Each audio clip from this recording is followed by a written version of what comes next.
All right, everybody. Thank you for coming back to my YouTube channel over here on YouTube. All right, like, subscribe, give me a heart, let me know what's going on. Tonight, I'm going to discuss a little bit about electric vehicles. They have these things called rapid chargers, and that's the fastest way, they say, that can charge up your vehicle. And it'll provide you with 60 to 200 miles, worth of driving within 20, 30 minutes. So if you want to go to California or New York, or let's just say you go from California to New York in your EV, normally on a regular, like a motor, your gas motor and everything, it'd probably take you two days, maybe 3 days, something like that. Probably with an electric vehicle, it's going to take you, geez, quite a while. So if you plan on doing a long trip on one of your EVs, don't. Get your gas truck out and go on with it. The goods and the bads of these EVs. The goods I see, emissions, all right. No oil use. A lot of moving parts have been like taken away. For instance, pistons. Let's see, your belts, all that stuff. Fuel pumps, oil pumps, filters, all that stuff. Let's see, that's not too bad. I mean, you think about that. The bads about it is the price. They average probably around 65,000 starting, 67,000, something like that. And also to replace a battery, roughly about 20 grand. I'm gonna say, I guess it depends on the size of the battery. So, battery replacement would be something else. And I'm sure them batteries last a little while, but they're a battery. It's just like a regular gas car. It lasts a certain amount of time. So, how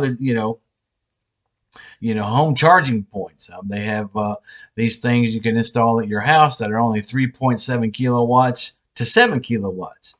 But one if you need, let's just say 22 kilowatts or something, You have to think about that. You have to think about all electric cars can charge on a compatible charging points with a higher maximum charge rate than they can handle. They just charge at the maximum rate than they can accept.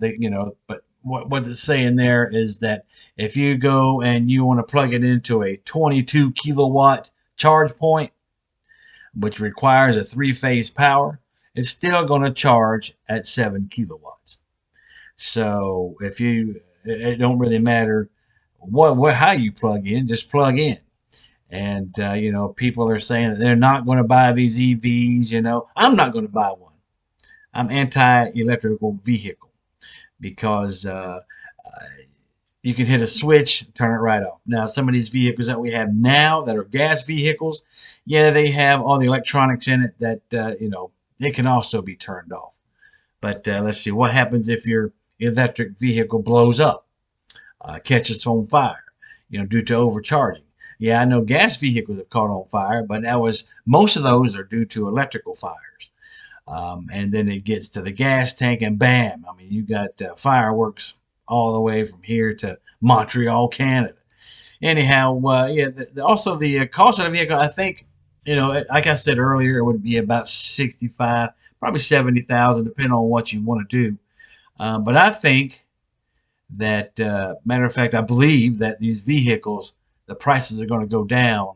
It's just like CDs, VCRs, and all that stuff. Whenever they first came out, a CD was like $17. Now you can get 50 in a pack for $3.50 or something like that, that have songs on them, I mean, they were expensive at first, but eventually they're going to drop down, and also they're saying that instead of letting the battery, go all the way down and the charge, like your car. Of course, you have a full, a half, empty, three-quarter, whatever. If you get down to about half, in between a quarter and a half a tank of gas, you got to start looking for a gas station. But these people, these cars, you have to look for a charging station, and there's not very many of them. Instead of letting the battery run down, if you can stop at every electrical station and charge it back up, well, keep doing that. It's going to take you hours more to go to do your trip, depending on how far you're going. There's not too many charging stations. They should. This is what I think. They should put them in every gas station if they want to do it that way. Put the gas station over that way and the charging station over that way. And inside your book you need a guide, for charging and everything. I see all this stuff, everybody's wanting to get these electric vehicles, and I'm sitting next to a car and they get on their gas and the vehicle starts back up. I'm thinking that's trying to do the emissions thing, thinking of the earth, thinking of the atmosphere and all the gas and everything. And then I ride right by this plant that is pumping out all kinds of poisons into the atmosphere, and they're worried about your car. Okay, let's see here. Combined daytime, they're calling it a top up, not a top off or anything like that. A top up charging with overnight charges at home. That's an effective way to keep it going and ready to go. The bigger your vehicle's battery capacity, the better, I guess they would say. The longer it will take to charge. Of course, it's going to take quite a while to charge. The state of the battery versus empty and full. If you're charging from empty, it's going to take probably, I'd say, 5 hours, 6 hours. But people are wanting to get to their destination. If you got an electric vehicle and you take off and all of a sudden you're 150 miles down the road and your thing says you've got 50% or 20% or 30% of your battery left, you got to find a place to pull over. Some people run out of electricity. Well, guess what? You can't take them an electricity can and fill up their electrical vehicle with some electricity. You just can't do it. Anyway, I've seen on the side of the road where pictures that I've seen that a diesel machine came and charged up their vehicle and then they took off. I wonder how much that cost them. And of course, up north, whenever it gets really, really cold, it plays hell on a battery. So you have to think about that. The prices are for 30 kilowatt packs range from $3,500, $4,500, stuff like that. 40 kilowatts, 6,500, 7,500. And Tesla, they got theirs at 20,000, $30,000, and that's ridiculous. I mean, if you can get your $66,000 car paid off, before the battery goes out, you may be able to get you one of those, batteries when it does go out. So think about all that. I mean, before you say, "Oh, I'm gonna have a Tesla," and nobody else in the parking lot has one. It's just like whenever the Razr cell phone came out, my boss got one. He said, "Well, I got a Razr," and I said, "Well, okay, I paid $1,800 for it." Blah blah blah. Now I paid a little bit of money for my phone, just like everybody else, And the thing that I'm looking at here is Tesla. The reason why theirs is so high is because it has the word Tesla on it. It's probably the same exact kind of battery that everybody sells for $3,500 to $7,000, $8,000, things like that.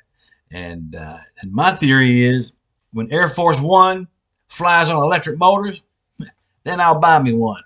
Other than that, I don't think so. All right, I'm gonna leave you guys with this right here. You can't have a filet mignon lifestyle with a hot dog work ethic.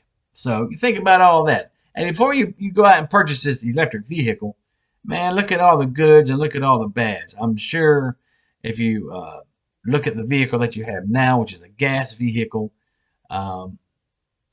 you'll see the difference. Have to stop all the time. Go 200 miles, stop, and then you got. If your battery's down to almost empty, you got to wait 5, 6 hours, to charge it up. But if you wait 20 or 30 minutes, that's one of them fast chargers, which more than likely, from common sense that I've known, will wear your battery out real quick. So you got to just think about it and do what you like. Don't try to keep up with the Joneses just because Billy Bob over there has got an EV. Keep your sense about yourself. All right, Flint's out.